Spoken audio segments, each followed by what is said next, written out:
Hey y'all, welcome back to the Fire and Water Cooking Channel. I am Darren, and today I'm going to show you how to make your own keto-friendly barbecue rubs. One of the things when you go on the keto diet you find out really quick is there's not a whole lot of barbecue rubs or sauces on the market that are keto-friendly or sugar-free or anything like that. So, and if they are, they're pretty expensive. So I'm going to show you how to make some of your own barbecue rubs. Very simple and a lot cheaper than you're going to be able to buy the pre-made ones in the store. I'll be right back. Smoking, grilling, getting hot and hotter, sous vide and chilling from fire and water.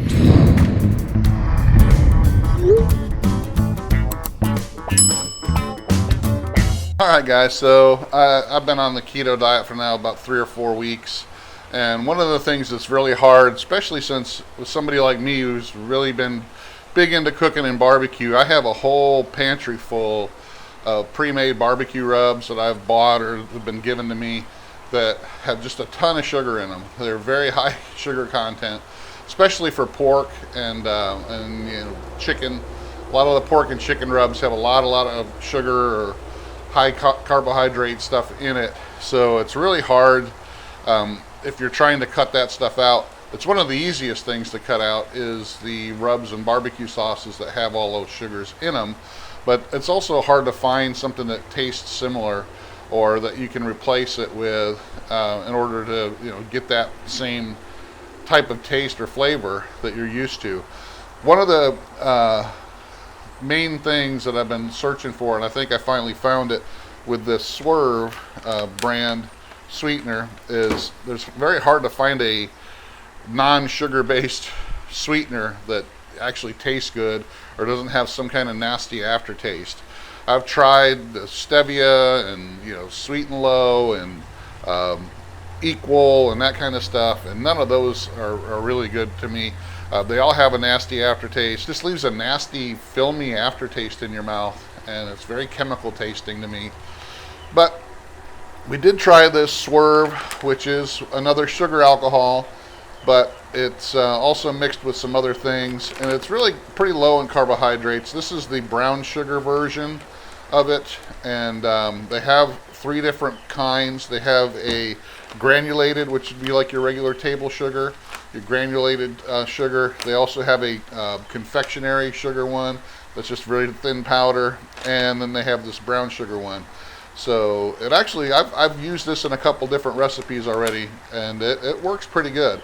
It does have a little bit of a different taste than sugar, but it is actually pretty sweet. If you're looking for a basic sweet rub for your pork butts and ribs and chicken and stuff like that, this actually will work pretty good.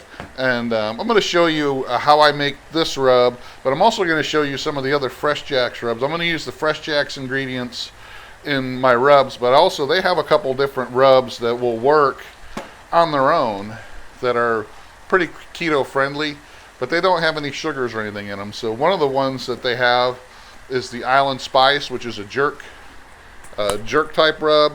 And just looking at this one, it does have it actually has 0 carbs in it, so there's absolutely no sugars in this one, but it's got that island, you know, Jamaican jerk flavor to it, so there's no sweetness to that one at all, but that's a good one to get. They also have one called the Keto Chop House, which is mostly for beef and steak, which has no sugars in it at all as well, so no carbs, but it's got a lot of different flavors: garlic, onion, their cherrywood sea salt, pepper, paprika, rosemary, thyme, herbs, you know, all that, sage. So check out their Keto Chop House. They also have what's called their citrus pepper blend, which has got a lot of the citrus flavors plus the peppers and a little bit of sea salt as well. And there's no carbs in this one as well, so you can check that out. And then they have a few different ones that are pretty much carb friendly, you know, keto friendly, that are pre-made rubs. One of the things I like about FreshJax is they do a lot of different mixtures and stuff like that. So you can actually buy some of these on their own and then use them in a rub. And that's what I'm going to do with this rub. I'm going to use their smoked cherrywood sea salt, just like with this one. There's no carbs in this. And I'm going to do about a tablespoon And like I said, this is their smoked cherrywood sea salt. So it's already got some smoky flavor to it. I'm going to use their Smoky Southwest seasoning, which has got no carbs to it either, but it's got a lot of different flavors as well. And it's got some of the same stuff in it as some of their other rubs, but it's got a little bit of peppery kick to it. I'm going to use about a tablespoon of that. Mesquite lime sea salt. I'm going to use just a little bit of that. And the reason I'm adding these, it just gives them all these different flavor profiles, are going to help give me a different flavors that I'm not going to really miss the real sugar as much. Paprika, of course, there's no carbs in that. About a teaspoon of that, and that's mostly for color. I'm going to put a little bit of lemon peel, and you can get all these on FreshJax if you follow the link below. About a teaspoon of that. About a teaspoon of lime peel. Give me a little bit of citrus going on. And a little bit of black pepper, crushed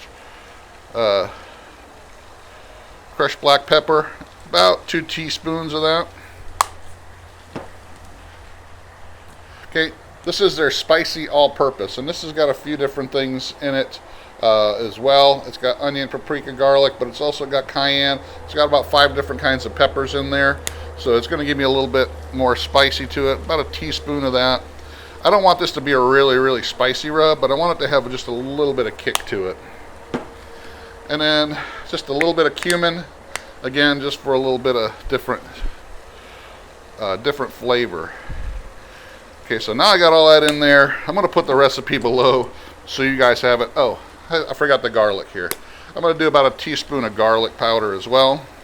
And you can use the garlic herb blend like I'm doing, or you can just use regular garlic powder. I'm not putting any onion powder in it because some of these other rubs already have the onion powder in it.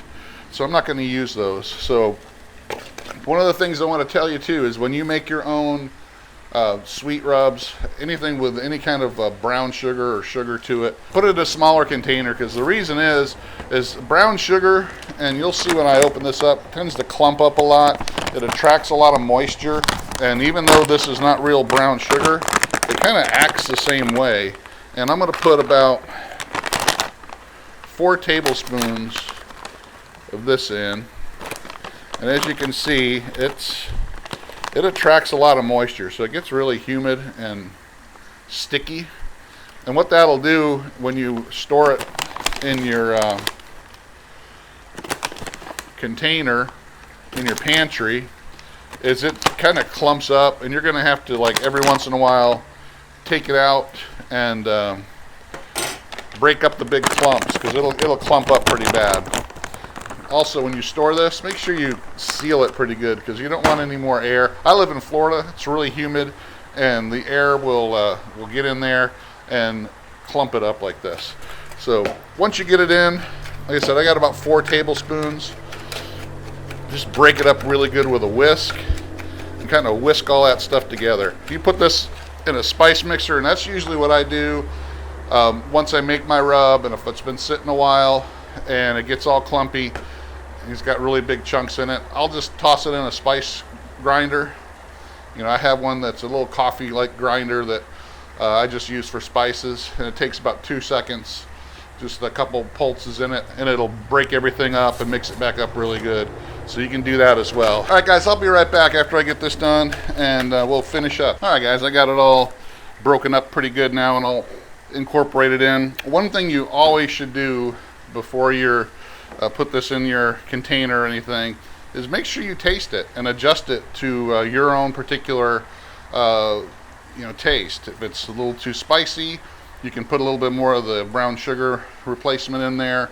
If it's not spicy enough, you can add a little bit more of this or that. So I'm going to go ahead and taste this.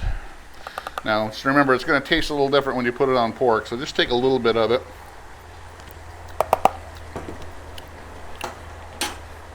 And kind of taste it. If it tastes a little too salty or a little too sweet, you can adjust it from here. This actually is kind of salty for my liking here, so I'm actually going to put just a little bit more of the Swerve in, and probably a little bit more of the spicy stuff. Because I don't want this to have a really overall salty taste. I want it to kind of sweet and a little bit of heat. So I'll take the spicy all-purpose, because there's not a lot of salt in this one. Put another teaspoon of that in. And everything else is pretty much good. It's got a lot of citrus in there. Got those other cumins in there I can taste. But that's it. So just make sure you taste it before you finish it up. Make sure it's something that you're going to like and use. But that's it. Mix it all up. Pro tip, if you've bought any pre-made rubs before in the past or seasonings, just, you empty it out, clean it out a little bit, and then use that to put your rubs in. There's no need to buy any other kind of containers. Just put a sticker on it so you know what it is. That's it, guys. Thanks for watching. Follow us on Facebook, Instagram. Make sure you follow the Fire and Water Cooking YouTube channel. Follow the Fire and Water Cooking podcast. And I'll see you again on the next Fire and Water Cooking video. Thanks for watching.